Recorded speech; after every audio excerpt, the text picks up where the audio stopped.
Det kan virke uoverskueligt at komme i gang med arbejdet med digital ansvarlighed.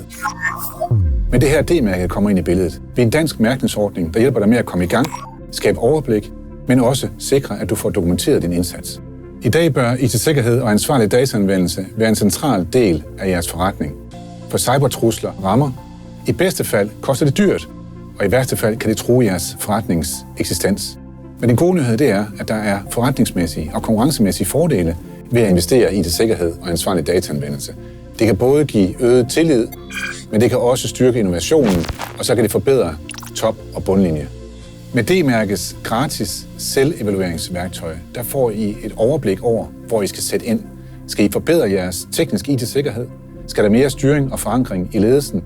Eller skal der bedre styr på jeres underleverandører? D-mærke bygger på internationale standarder og rammeværker, men gør det også overskueligt for små og mellemstore virksomheder at komme i gang. D-mærke signalerer ikke blot digital tryghed, men viser også, at I som virksomhed tager digital ansvar over for jeres medarbejdere, over for jeres kunder og samarbejdsrelationer, borgere og resten af samfundet.